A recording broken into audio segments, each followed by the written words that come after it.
The following content is provided under a Creative Commons license. Your support will help MIT OpenCourseWare continue to offer high-quality educational resources for free. To make a donation or view additional materials from hundreds of MIT courses, visit MIT OpenCourseWare at ocw.mit.edu.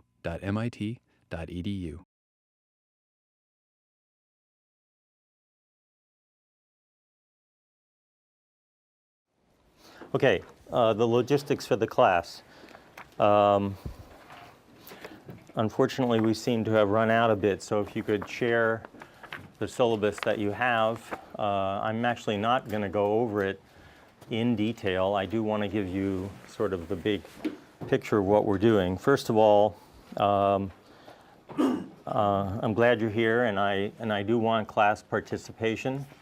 There will be 3 problem sets. And a research proposal. The problem sets are meant to be practice for you, just to make sure you're working through the material.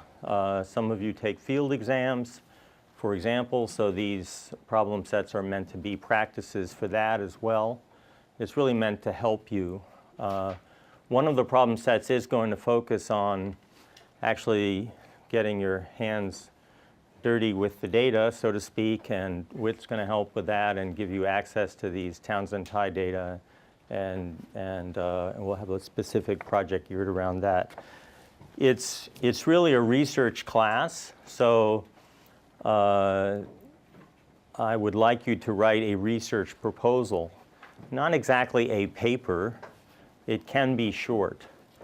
But the idea is that hopefully, as we go through these lectures, you will, and I will try to help this process, you'll have ideas about things you would like to work on, things where you think the literature is falling short, and you should begin to sort of think about that. It's all too easy in these courses to think that taking a course means memorizing the lecture notes or learning how to manipulate as in a certain model, and not thinking, broadly about next steps. You don't see faculty doing the research, actually. I'm going to try to share with you how literatures develop, compare and contrast different styles, different attack strategies. In fact, the lectures are going to be a blend between overview material and the usual detailed analysis of specific papers. But because that's a big part of the course, I want you to get some experience at trying to think about things that way as well. The syllabus does say something about a midterm, which is basically the final for my half of the course. This is joint with Abhijit. But my first gift to you is that we're going to waive that. So there will be no final exam, and instead the emphasis is going to be on the problem sets and the research proposal and class participation. Before I forget to say, the recitation section is scheduled Thursdays. I had originally thought it was Fridays, so we put to be determined in all those recitation sections, and in fact, by this Thursday noon, just after this class essentially, you would have already had your first recitation section, but it's just too early. So we're not going to meet on Thursday, but we will start in earnest the following week. And if you start looking at the syllabus, you will see that there's a section at the beginning on data, which I've kind of already mentioned. There's a section at the beginning on computation and also on the GIS. So if you want to think about those as tools or skills, we're going to have some TA sessions going over sort of some of the computational aspects. For example, after the lecture on Thursday, it will be obvious how a computational recitation section fits in. Now, I recognize, I don't want to overdo this, but the more I've talked to many of you, the more, including yesterday actually, in some sense, in the advising of second years, the more I realize that students like you want to get trained in computational skills and methods and so on.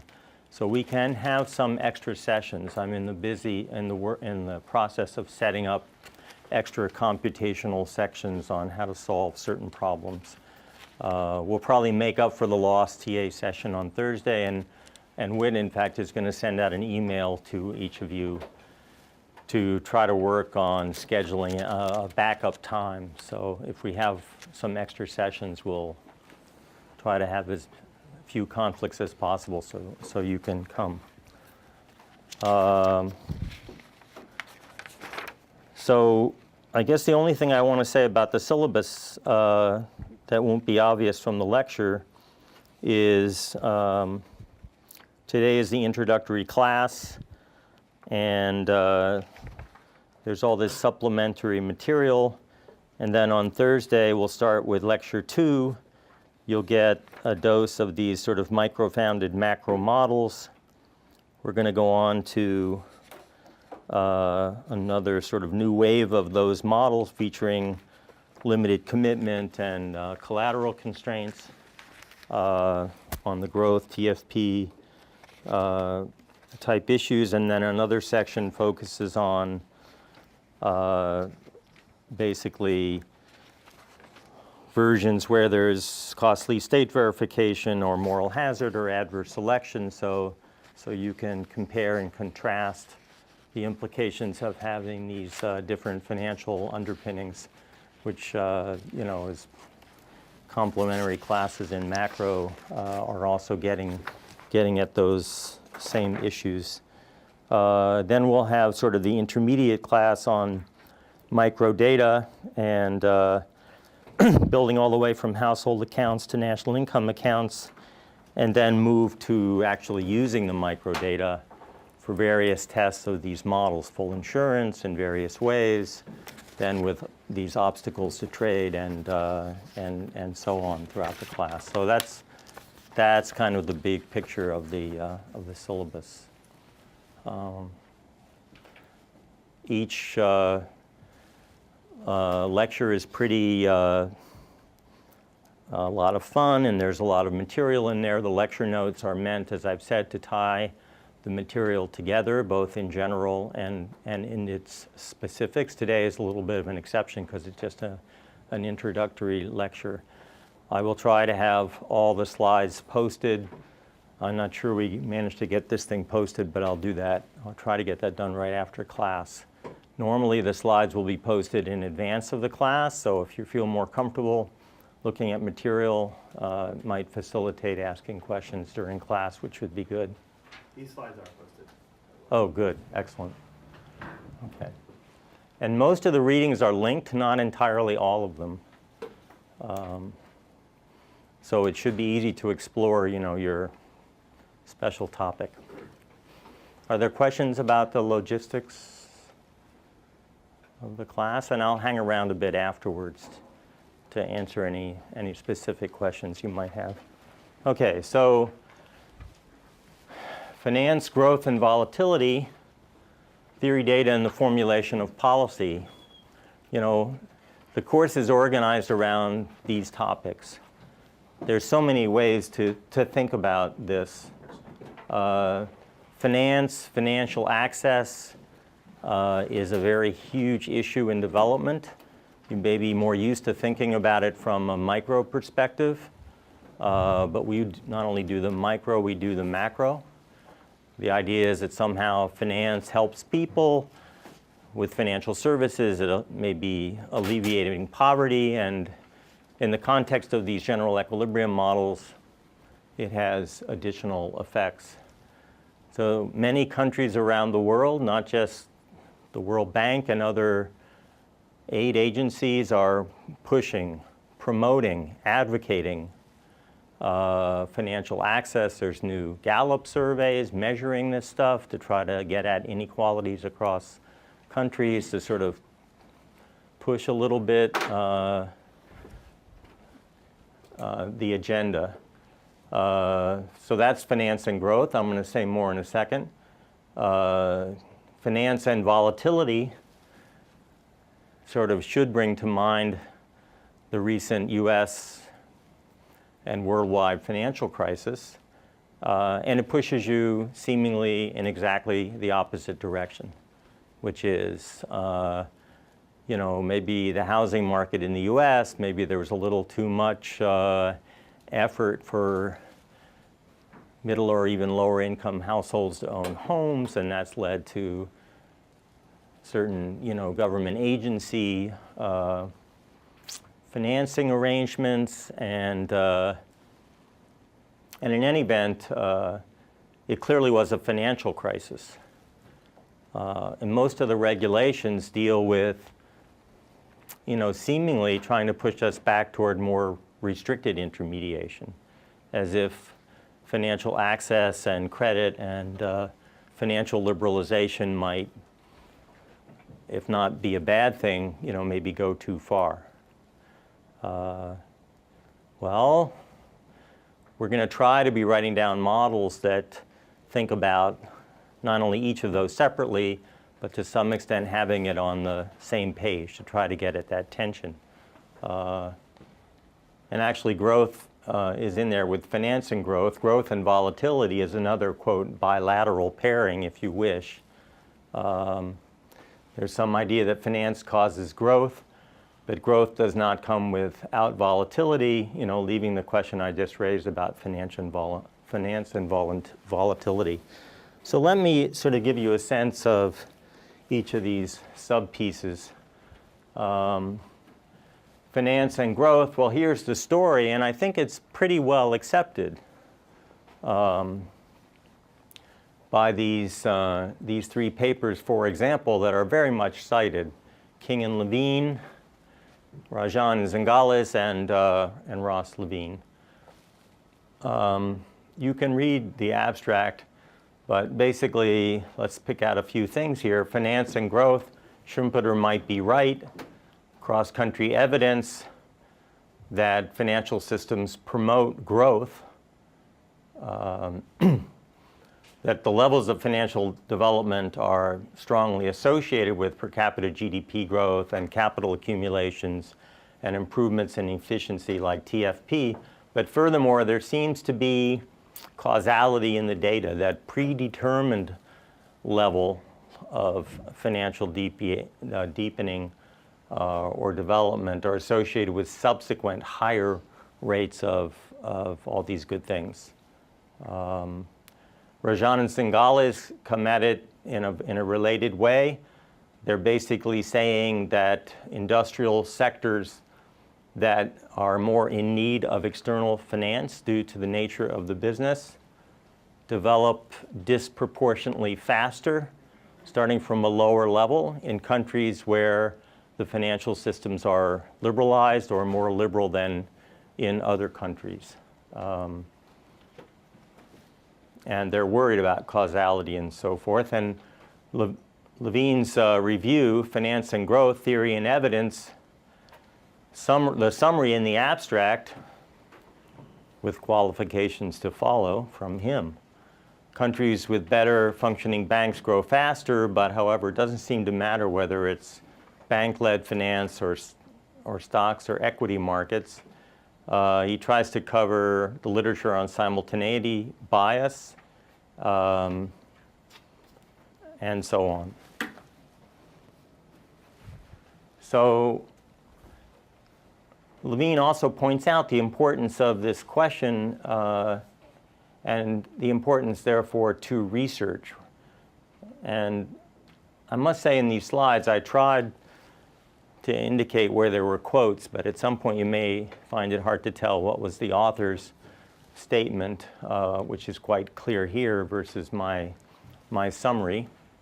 But I wanted to see, I didn't want you to have to take my word for it. I actually wanted you to see what these guys are saying in their papers. Research that clarifies our understanding of the role of finance and economic growth have policy implications and shape policy-oriented research. This is going to influence the priority that policymakers and advisors attach to reforming the financial service sector. And so when this empirical work shows there's a connection between finance and long-run growth, that basically advertises the urgent need for research on the political, legal, regulatory, or policy determinants of financial development. Note he's not saying that it's done deal. And he has been one of the lead contributors to this empirical work. But he's saying, in fact, there's much more to do on the research side. Specific policy implications are not immediate. It's not obvious how to go from the general idea of policy to the way that financial systems actually work, and in particular, the way they are modeled at the theoretical level. So you'll see this over and over again in these lectures, which is this, and I try to bring out both sides, which is empirical work seems to mesmerize, if not reassure. Theoretical work with almost no mention to the data, and often this gap in between. I'm going to try to bridge the gap, show you how the literature is trying to bridge the gap. But it's kind of reassuring and refreshing to see Levine being so candid in this rather famous review article. He says, what do financial intermediaries really do? Well, you can think about producing information about investment possibilities or monitoring investments. Maybe corporate governance is better if there's somebody looking at them. Facilitate trading. Facilitate diversification is important when there's risk, for sure, and the management of that risk. Financial systems at a theoretical level mobilize and pool savings and generally ease the exchange of goods and services. So changes in these functions that are brought about by, say, policy changes, could influence savings and investment and therefore have influence on economic growth. Now, then you start to think about what is he really saying or not saying. One thing that sort of caught my attention, and I was predisposed to look for it, is this distinction about levels versus growth rates. So is his vision one of steadily improving financial intermediation on one or several of these dimensions, pushing levels of income up, so that an expanding, improved financial sector over time is causing growth in the sense that you have ever-increasing levels? Or is he saying that a once and for all fix to the financial system, making it go from a low to a higher level, and no changes after that, have an implication for sustained growth, as in, quote, steady state? Not clear from what he said. And we'll see models that take both these tacks, actually. There are other, sort of caveats when you think about theoretical modeling. Are we talking about technological improvement in the sense of TFP? Is that really what improved intermediation is supposed to be giving us? But again, we should maybe think also about transitions or even potentially poverty traps if systems get stuck. Another caveat, savings rates are not monotone with increases in return. I mean, for one thing, in price theory, just think about income and substitution effects. One cuts against the other one. Or what about the relationships between savings and improved allocation of risk? If you improve the allocation of risk bearing, then you don't need to save as a buffer stock, so savings may actually go down and not up as a consequence of improving one piece of the financial system. And then he makes his pitch for thinking about, don't think broadly about savings or especially credit as an input, think about actually how the financial system is put together. And we'll come back to that, especially when we get to the measurement part. Does finance cause reduced inequality? He said in this review, not necessarily. And he reviews empirical evidence. There are theoretical models that claim this to be true, that the relationship is, say, favorable to reduce poverty, reduce inequality, and so on. But certainly in some of the theoretical models, and some of them that we're going to cover, improved financial systems, at least early on, cause increases in inequality, not decreases in inequality, something along the lines of what Kuznets had in mind, actually. And then he just goes through some empirical work and doesn't come back, not to belittle it, but he does not come back to this underlying tension. Okay. Volatility and growth. Let's see.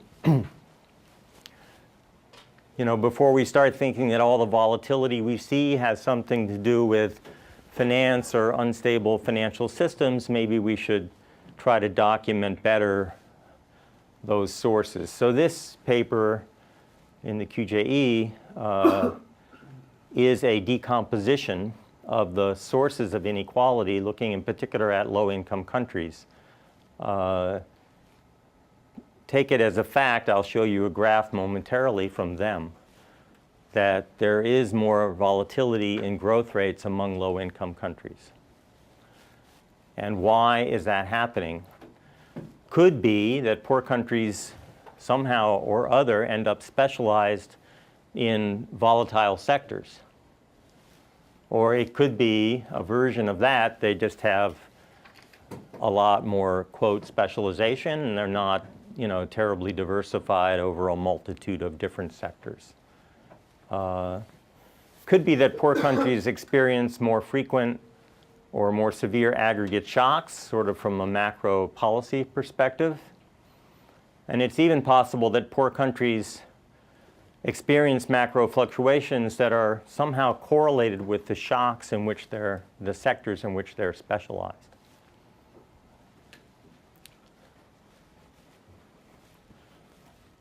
So here's the picture. This is levels of per capita GDP and a variance standard deviation calculation. This morning, sort of thinking about this lecture, I spooked myself a bit, worrying that it should have been growth rates and not levels. But actually, when they do the analysis, they do a composition in the growth of value added. Again, I can't do justice to this paper other than give you an overview. But what they're saying is that the growth of GDP per worker in country J, this object here, is a weighted average of the growth of GDP in the various sectors in which country J is specialized. And these AJs are the weights or the proportions. And then they write down a quite plausible statistical model that the growth of value-added GDP per worker in sector J of country S has a country S component, a sector J component, and some residual. So that's kind of the basic model, and what they do then is a very clever, basically variance-covariance decomposition, quantifying and answering the questions that were raised on the previous slide. The answer is 60% of this volatility is country specific. So I don't know how you want to think about that. It's not even 50-50. More than half of it is somehow a country specific phenomenon. On the other hand, there's a very non-trivial residual 40%, almost 50 say, which is due to the following, namely diversification is limited in low-income countries, and low-income countries do tend to specialize in sectors that are relatively volatile. It sets aside the issue of why and whether there are any possible remedies and so on. A model in which volatility is inevitable. This is one of Daron's models with Zilibati. It's a great paper. And the idea is simple but very clever, which is basically there's a fixed cost to opening up a new sector. And at any moment in time, of course, you have a limited amount of resources. So you've got to choose. You can't literally afford to do everything.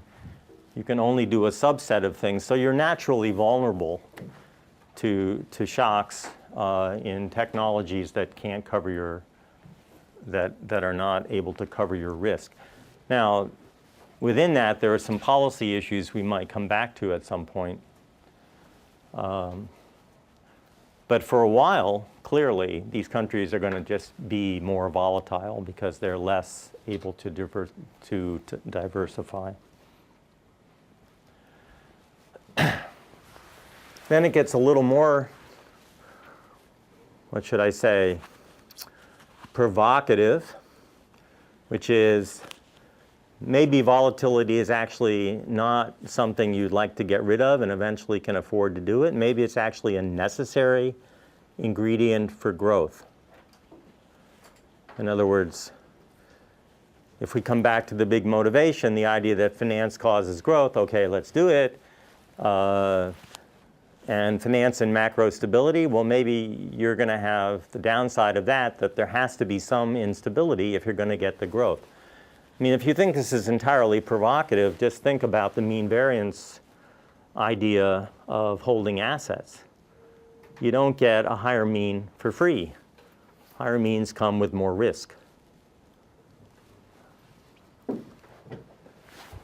So we should maybe take this seriously, as did these authors. I think this is in the QJE.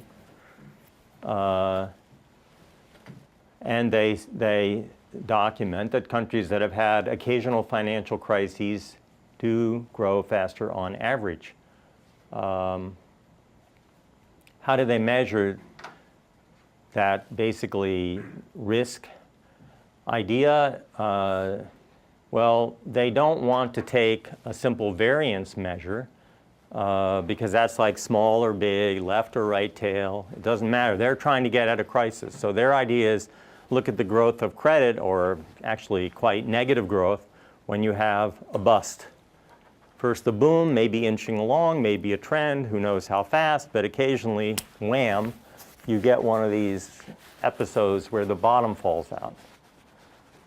And I can't help but say it's a bit odd that since the US had a recent financial crisis, everyone's kind of tearing up all the old work and starting over as if we need a whole new agenda, whereas countries throughout the world, for Rogoff would say hundreds of years, have been experiencing financial crises. So certainly we should pay attention, not to say something's good or bad, but there's lots of historical experience.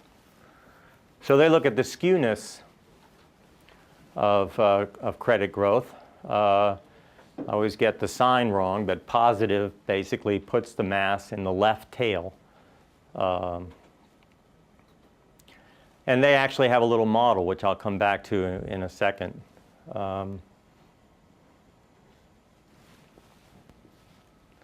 So here are some pictures, India versus Thailand, real credit growth and GDP growth. So the dotted line is Thailand, which, way back to 1980, was expanding its financial system as measured by real credit. And then this is the famous, if not infamous financial crisis that started in July 2nd, 1997, when the Bank of Thailand realized it couldn't continue to hold the exchange rate, and because they had forward commitments they seem to have forgot about. And that spread, as you know, to many, not all, but many of the Asian countries, not even nearby countries. I mean, Korea is not near, but they too suffered. However, if you look at and India did not have this crisis, and India's been bragging a lot lately how clever they were to be conservative, that they did not suffer from the US financial episode, the way some other countries have had. But if you look at the big picture here, at least up to 02, you can see Thailand has kind of this V-shaped drop, and then it's right back on. My measurements show that the growth rate was only 4% after, as opposed to 5 or 6% before. So maybe there was a structural shift, but this little drop doesn't affect the overall level. India's level remains lower. So during this period, Thailand was one of the fastest growing countries in the world. You hear a lot about China now, and rightly so, India actually also. But this is a big, and I didn't realize that these guys had focused on Thailand. We have a lot more to say about Thailand in the class, but obviously we're not alone in thinking about Thailand relative to other countries. Now, whether I agree with them about the financial crisis is, or that dip is another story, but okay, now how does their model work? Actually, the paper uses this as motivation and then goes on to try to work out how you would find countries experiencing these periodic financial crises.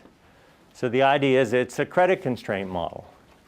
So there are borrowing constraints like collateral constraints, and if they were locked in place without any leniency, you'd have high return businesses starved for credit. But what happens is people begin to anticipate that actually they can be more generous in their lending because of the so-called moral hazard problem, which is the government's going to bail them out. So bail out the private sector. So this is sort of a political economy story. There's kind of like sort of a political economy driven boom bust cycle. Now, again, I don't have the equations here, but the paper's online, and you can read through their model. So they're saying crises are costly. They're associated with bankruptcies and a deadweight loss. And it's true that when a crisis happens, you get this depressing effect on new credit and on investment and hampering growth, which is a big conversation in the U.S. and actually to some extent in Europe.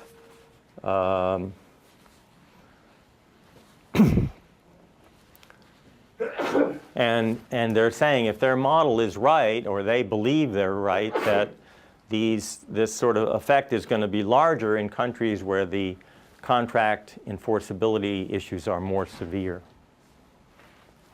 like borrowing constraints.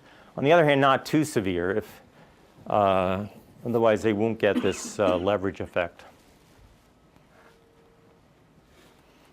So then we come to the trilogy, which is finance and volatility. We did finance and growth, growth and volatility, now finance and volatility. And I don't have too much more to say about this other than to offer the reminder that Acemoglu paper and the Rancière et al. Paper suggest that volatility might diminish over time as countries have higher and higher level of output. But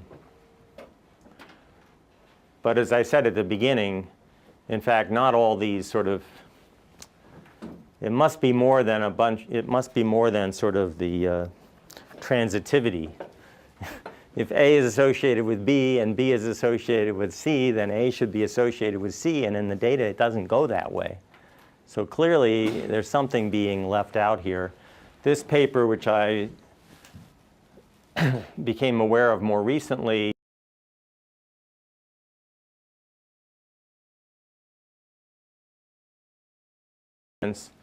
and they seem to find that in fact deeper financial systems are associated with lower volatility, but, and I checked this again this morning, they also have in the regression the levels of income and the growth rates of income. So in other words, they have to control for the other parts of the trilogy, basically, and then eke out this effect. You know, countries that are poor are often dependent on trade. There are, you know, problems when exchange rates move. There are issues about devaluations and so on. So they kind of have to control for all of that, and then, you know, offer the suggestion that finance might be a good thing. But believe me, countries don't know. I mean, the IMF really doesn't know either, and they're very interested in the state of the literature and in further research to try to find out, because they have client countries who want to know what to do. They go to the IMF, for example, to get advice. So then we come to this sort of policy discussion that's going on today, and to be candid, it seems to basically sort of depart from this literature, from both the theoretical and the empirical literature. Levine writes a new paper now called Regulating Finance and Regulators to Promote Growth. It's like, well, we got to fix the problem. We know the financial crisis was caused by bad regulation, so let's jump in and regulate somehow, or provide the right incentives.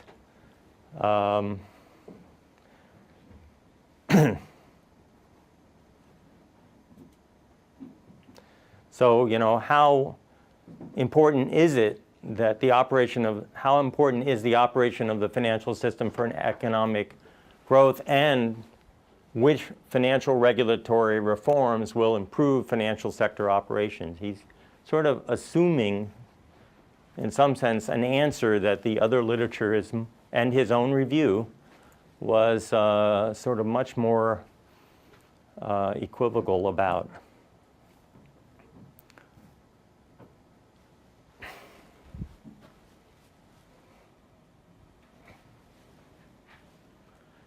This is another example. This Thorsten Beck's work, which is highly regarded, I think, in policy circles. And the idea is to come up with a financial possibilities frontier.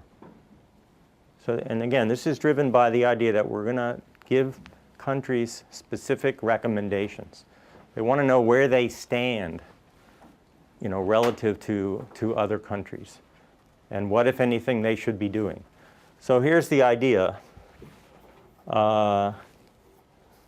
know, this is the, say, the financial possibilities frontier. This country isn't on it, so somehow they should move up there. This country B actually has a higher level of financial depth than A, but rather than rest on their sort of levels, the idea is that if we knew what this frontier was, it would tell us they're actually further below the frontier than A was. They have kind of more ground to go to get up to that frontier. And then this will get your eye here, beyond the frontier. So the idea is that some countries are just basically too deep, and they should pull back. Question? Yeah. In this paper, what sort of things go to the x-axis? Yeah, so this is basically a huge sort of cross-country regression with tons of x variables. I mean, the next slide has you know, give you some sense. There are variables in there to try to control somehow for institutions. There are surveys of sort of, you know, how easy it is to conduct business in these countries. There are other things associated with structural problems. There's even, you know, policy stuff, although honestly I don't remember. We can look it up and see, you know, sort of categorize all the x variables. Now, I'm somewhat sympathetic to looking at data. So we don't want to say this is, completely uninformative. And I am sympathetic with the idea that knowing what has happened to different countries at different points in times might kind of give us pause, like leading indicators. There's a whole group, actually I was talking to Ken Singleton the other day, and I don't think this work is quite public yet, but there the idea is, he's in finance and a very good person, and he's trying to measure the risk premium based on observed asset prices. And they seem to be showing that when the risk premium is low, that's when you run into trouble. Now that might sound like counterintuitive at first, but the point is, if the markets are saying or understating the amount of risk, then you can imagine the financial system is just pumping too much money into otherwise risky things, and that's when countries run into trouble eventually. So it's good to have early warnings. That's good. But it seems to me, the challenge here is to get beneath the frontier. In fact, I find the whole jargon a bit misleading because there's a utility possibilities frontier, which is like the bread and butter of general equilibrium economics. Well, one point is you can't get beyond the frontier. Anyway, there's a question. Oh, I was going to ask, in what sense does he talk about a frontier? Because it sort of looked from his graph as if he was saying, this is the optimal level of financial deepening for you. That's not what a frontier means. And so then he's talking about Pareto optimality. No, that's me. So this is one instance where my thoughts kind of merged into his. So I'm the one worried about Pareto optimality. So are there issues with aggregation at that point if you're worrying about sort of utility possibilities, frontiers, and Pareto optimality and that kind of stuff? To construct a utility possibilities frontier, we need to specify the model. We're going to have to lay out preferences, endowments, and technology. We're going to have to take a stand on possible imperfections in the credit and financial system. And just say that, sometimes it will turn out that despite limited commitment or some information problems, it's a well-defined notion, and markets should allow you to end up on the frontier. But there are other things like pecuniary externalities, where if there's no remedy, then you could end up off the frontier due to an externality. So something close to the same language works, but if I'm understanding you correctly, they're not representative consumer models typically. They have all the heterogeneity in them, and there are issues about whether there is a pseudo-representative consumer that somehow approximates the behavior. So those are key issues in these models. And most of them don't aggregate up that way. But on the other hand, we can look at the welfare implications.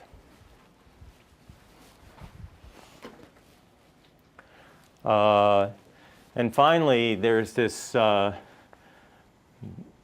paper, an IMF working paper, on how to deal with credit booms, and this seems to be a summary of the current consensus. I hesitate to call it that credit booms buttress investment and consumption. They can contribute to long-run deepening, but they often end up in costly balance sheet dislocations and dislocations, and more often than acceptable, in devastating financial crises whose cost greatly exceeds the benefit associated with the boom. So this is the view somehow that is pretty typical. And so you end up with this sort of goal to keep an eye on financial liberalizations, to limit credit expansion somehow, although they don't quite know how. And the menu of things that they're looking at, is very Basel-like. They're basically ad hoc international best practice statements, as if it were obvious, how to regulate the financial system. Those regulations are not coming from fundamental considerations of how credit markets work and how they interact with the macroeconomy.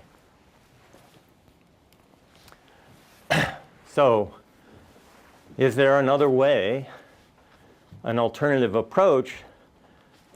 I guess it's self-evident from what I've been saying in this introduction, is to understand something I'm going to refer to shorthandedly as applied general equilibrium development economics, to understand the unit of analysis at which this can be applied, and to clarify what that is relative to other general equilibrium models in the literature. So this may be a familiar, if shocking, picture, so to speak, in the context. If you haven't seen it before, this is a picture of a village in India. We can enumerate the household by their wealth, order them by their wealth, and look at these years where panel data were gathered in these so-called Ikrasat villages. This is Arapali. And here you can see the ups and downs of income. Okay, idiosyncratic aggregate risk. There's not a lot of co-movement here. The peaks are covering up the valleys behind it. Households are not having ups and downs together. There's plenty of risk in the system. And this is how the consumption picture turns out. I often refer to this in a shorthand way as the Rocky Mountains versus Kansas. And Kansas is pretty boring. It's very flat. But what it shows you very dramatically is that somehow, some way in these village economies, they have figured out a way to smooth a lot of the risk. In fact, they come very close, not totally there, but very close to achieving the optimal allocation of risk bearing that Arrow, DeBrew, and so on have been talking about. Now, don't dismiss this as, okay, we're back in, thank God, it's development, we're back in villages. The point is that you can use this framework, and the data are available to do this not just at the village level, collections of villages, regions in a country, or even across countries. And every single one of those things is done, and there's a huge literature. So we know quite a bit about the allocation of risk bearing, and in fact where systems fail. Here's another look at sort of an economy. This turns out to be another village, and it's about the diversification issue. So if you could do all this great ex post smoothing somehow, you should just specialize in what you're good at, and your asset holdings might appear pretty specialized, and maybe the bulk of your consumption is determined ex post by borrowing and lending and gift giving and whatever else they're doing. But no, not in medieval England. They divided up their land in an extraordinary way. A typical farmer would have 60 or 70 plots fragmented throughout the village. This is also true in Bolivia, up in Altiplano and so on, running down different elevations. So the point here is not all economies are alike, not even all villages are alike, and sort of looking at data, in this case partly through this institution, you can see that the ex post allocation of risk bearing must evidently be more limited. In this case, took a private information model to try to explain that outcome. Again, to reassure you that this is not just macro, it's macro development, macro devo, devoted to macro, or I don't know, you can turn that any way you want. Someone made a joke once that, you know, if in the slides you don't have a picture of a villager or something, then you're not really a development economist. I actually, I took this picture, but so you got land, labor, and capital.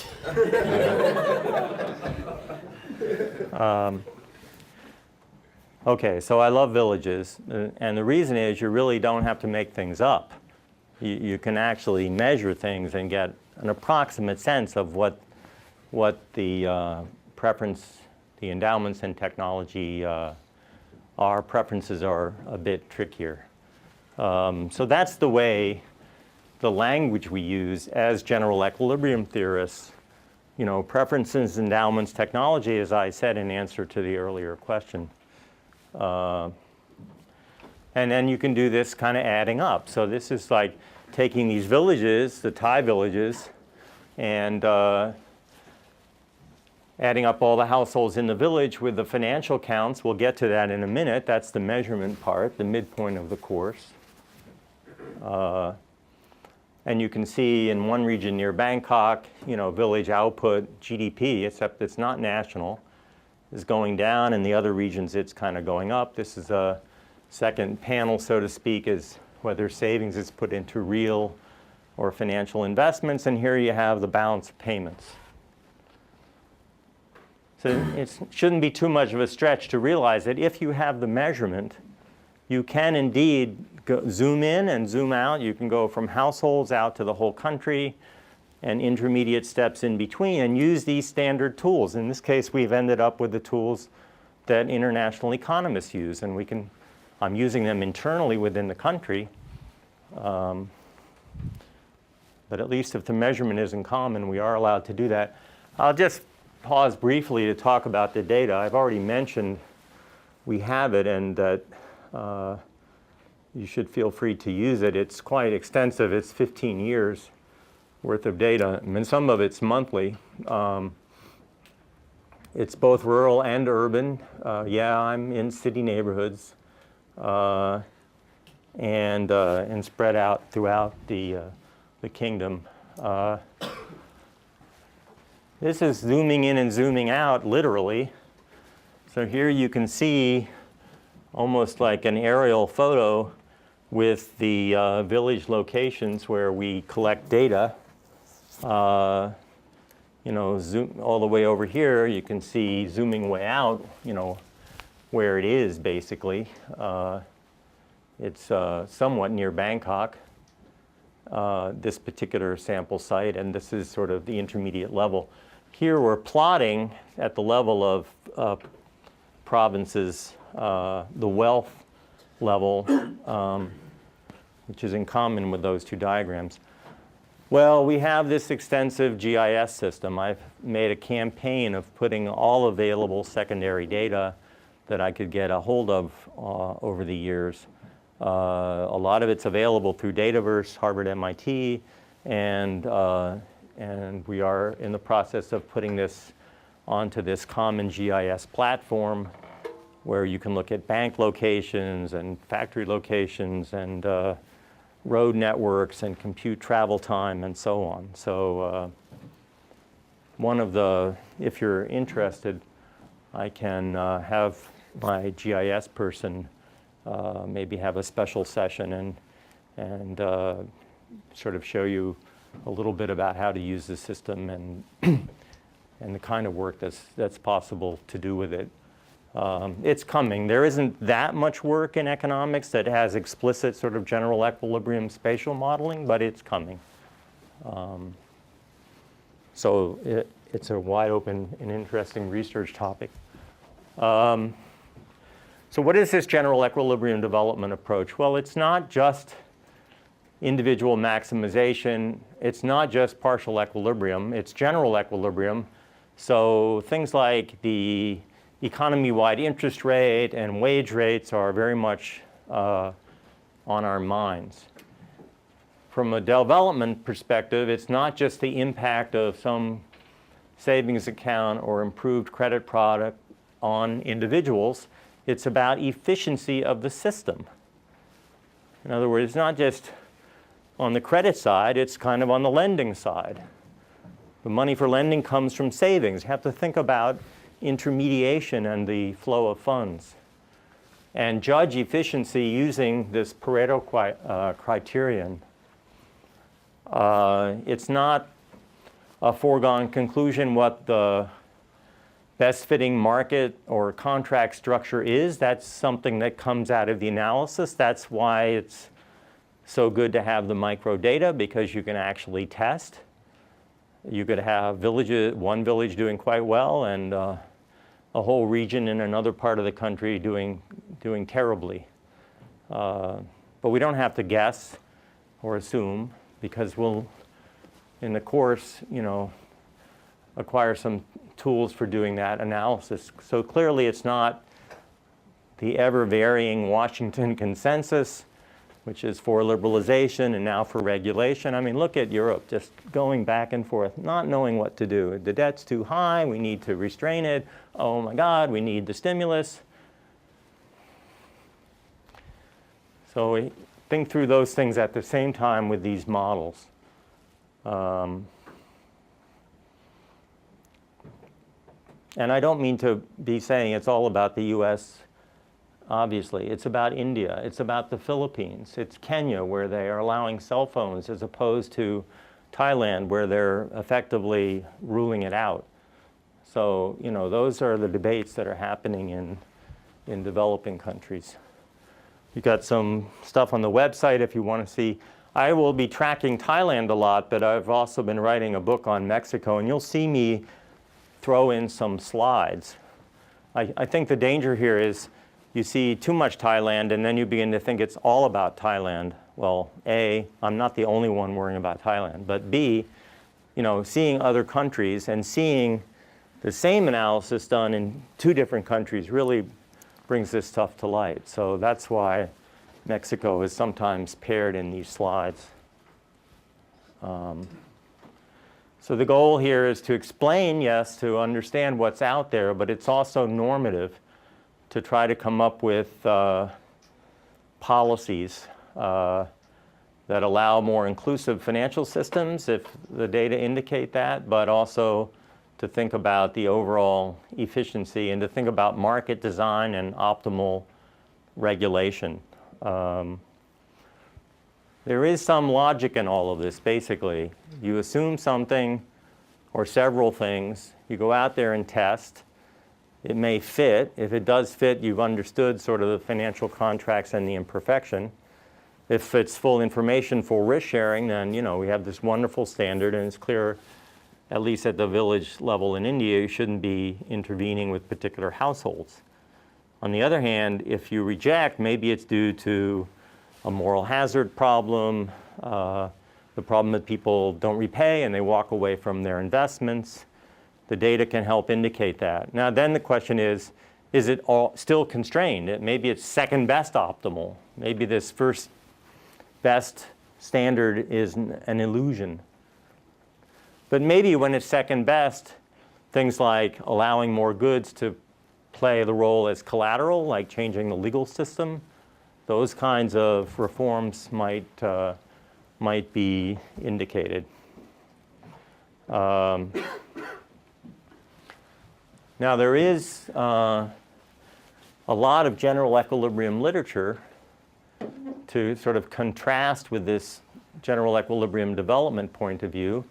This goes way back to the foundations of general equilibrium, Herb Scarf and his students, Chauvin and Wally. That's called applied general equilibrium and does not allow uncertainty. This type of modeling is still used, although it's in kind of pockets. It's used within the World Bank. All our climate guys over here at MIT use this stuff.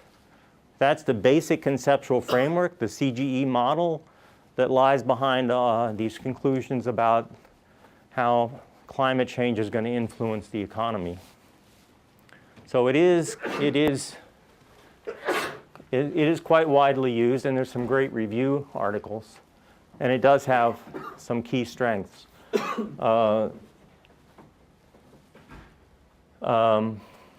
Computable general equilibrium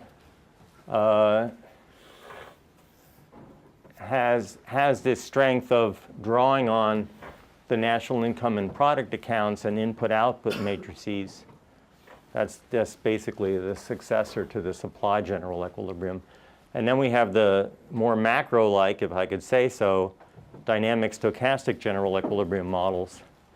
So you associate this with Prescott, for example, and real business cycles. So it's great on dynamics. It's great in being very clear about the shocks.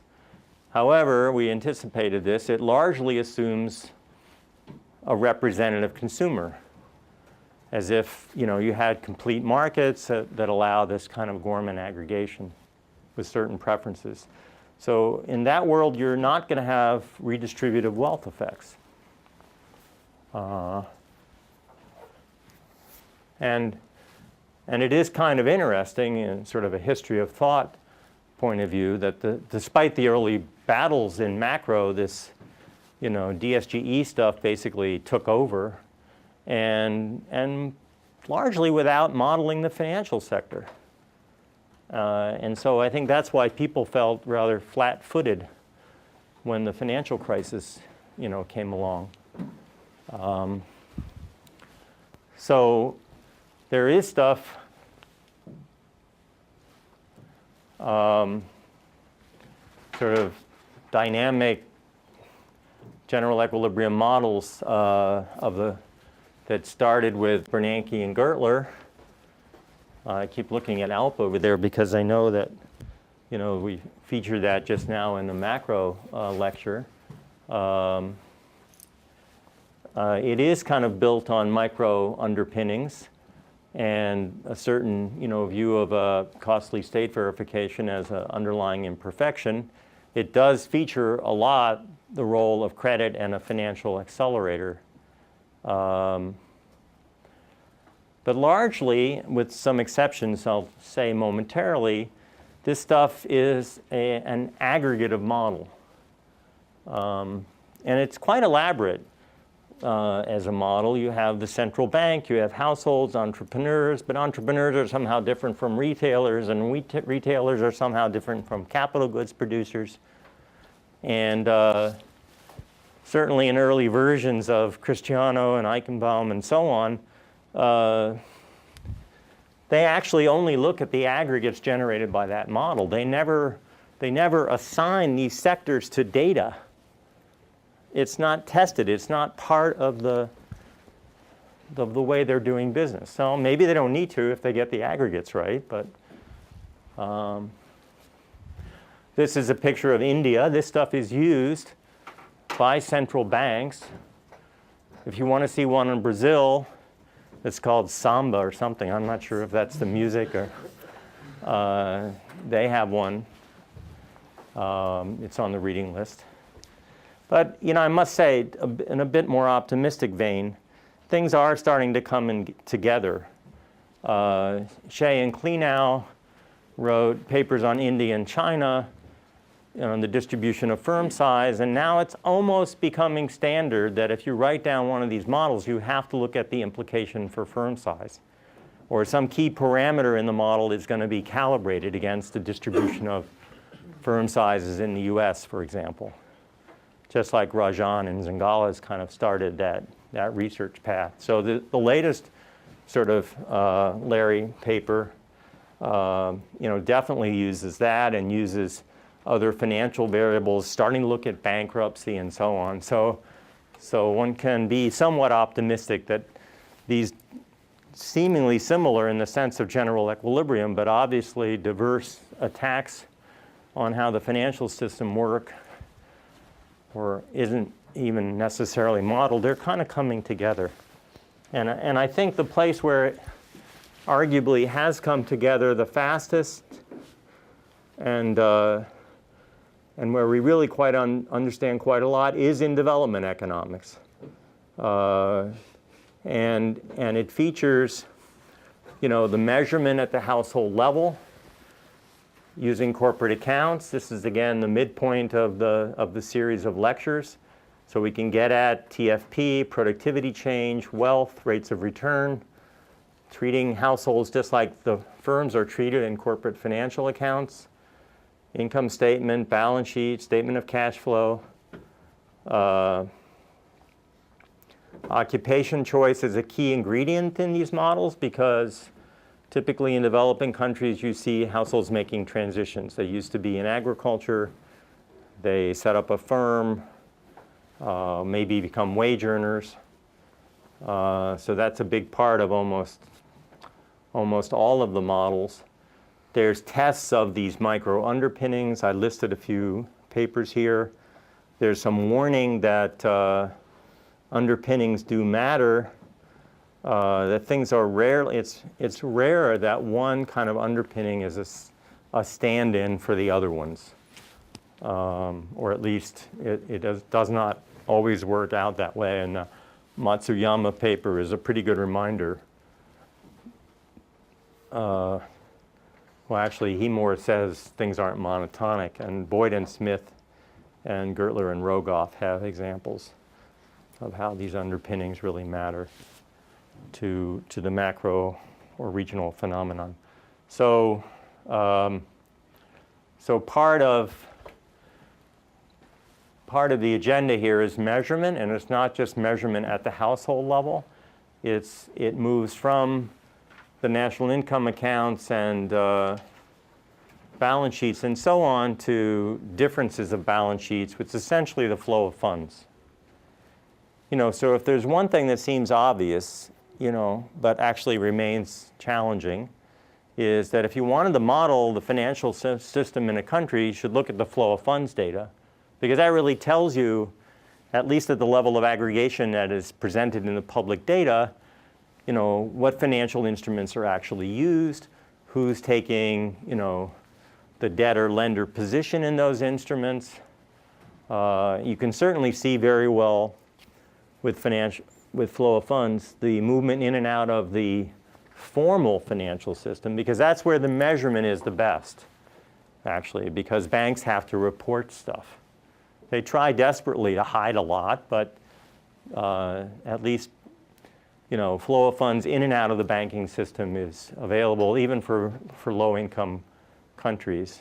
Turns out the IMF is loaded with data. People at the fund haven't been using it, but now it's sort of an awakening that there's a lot of things that could be done with flow of funds data, and I'm in touch with those guys. So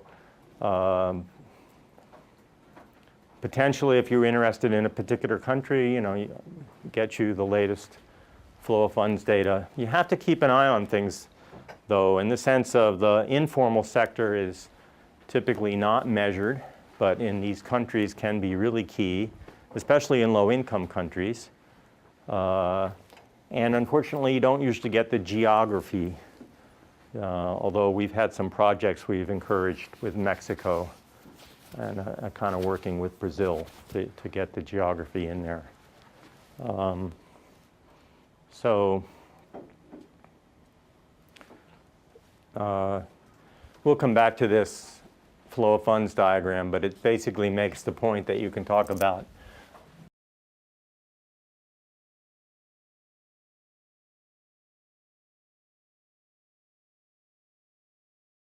here is actually a village again, with the transactions of the village with a sort of not-for-profit corporation, financial corporations, non-financial corporations, and government, and so on. So just to belabor the point again, the way that you measure in principle is common, and then you can zoom in and out, depending on what you think might be key, and take a look at orders of magnitudes of things.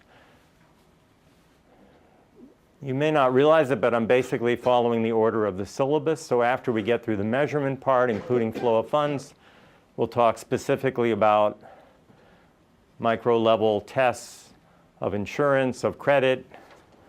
This is too complicated for today, but we'll get into these obstacles to trade and how to test whether it's a moral hazard problem or adverse selection problem. Test incomplete markets against information-constrained markets. This is a lot of material, and I'll be mindful of that. I'll at least try to give you some examples of how this analysis is being conducted. And we end up back with applied general equilibrium development economics, which is going to be, what we're going to do in class starting on Thursday. We're going to start with, we've already got the reduced patient choice models. There are several: Banerjee Newman, Galore and Zaira, Lloyd Ellison, Dan Bernhardt, Aguillon and Bolton.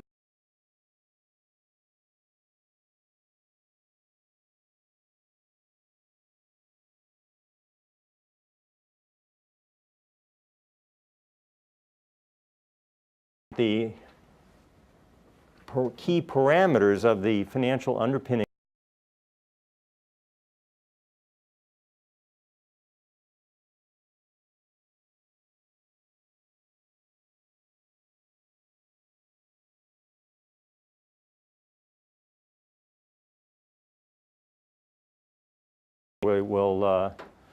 or second lecture of the class, we will be sort of having all the ingredients: the micro, the estimation, and the simulation. This is another sort of genre in the literature. This is financial. This one takes the expansion of the financial system as exogenous. This one tries to make it endogenous. Key contributors are, say, for example, Greenwood and Jovanovic, Ben-Savinka and Smith. Entirely theoretical models, basically in the style of Ross-Levine, taking a stand on how intermediation works, showing, for example, that inequality might go up before it goes down, but not taken seriously enough in the sense of going to the data, which is what, we'll talk about next time. I said quite a bit during the lecture about policy and assessing policy. So, Thailand, for example, as you saw, had financial deepening going on, and at times rather substantial financial deepening. Once we have these models and we've kind of estimated or calibrated the key parameter, we can do these welfare experiments. We can actually say who benefited, and for that matter, who lost from the expansion of the financial system. The beneficiaries are like these poor, credit-constrained households that don't have access to the financial system. But over time, as they exogenously are allowed to enter that system, they have huge increases in their welfare and well-being. Why does somebody lose? Well, that growth of enterprise means increased employment. It's pressure on wages. In the model and in Thailand, the real wage eventually shoots up rather dramatically. That increases the cost of doing business, and the profits of entrepreneurs can drop. So this is the wonderful part. Now, I don't mean to say this model is wonderful. It has a lot of limitations, which I will share with you on Thursday. But what's wonderful about it is that you can actually go through these distributive, welfare gains and losses types of calculations. This one with endogenous financial deepening comes back to my comment on the slide which had India versus Thailand, and I said something obscure about I had another view of what happened in Thailand. Well, part of that growth was preceded by a real flat. GDP went basically flatline. And what was going on? Well, they had certain interest rate restrictions on, deposit rates and lending rates. There was an oil shock. Prices were going up, and money was flowing out of the financial system. The banks ran into trouble. The government essentially took them over, and the economy goes flatline. You should worry about this. It's not necessarily the case that, quote, regulation, or, you know, in this case, national, almost close to nationalization of the banking system is necessarily the way to deal with the financial crisis. Now, how on earth are we able to model this? It's really quite simple. We just create a wedge in the original Greenwood and Jovanovich model, which is the spread between the borrowing and lending rate, and we say when the more the, sorry, this sounds very market-oriented, the more the government does, the more resources get squandered, and that, you know, that inefficiency wedge kind of increases over and above the cost of intermediation. And at the calibrated parameters, that's actually enough for the model simulation to go flat. But likewise, then we can liberalize the system, which Thailand did, and back out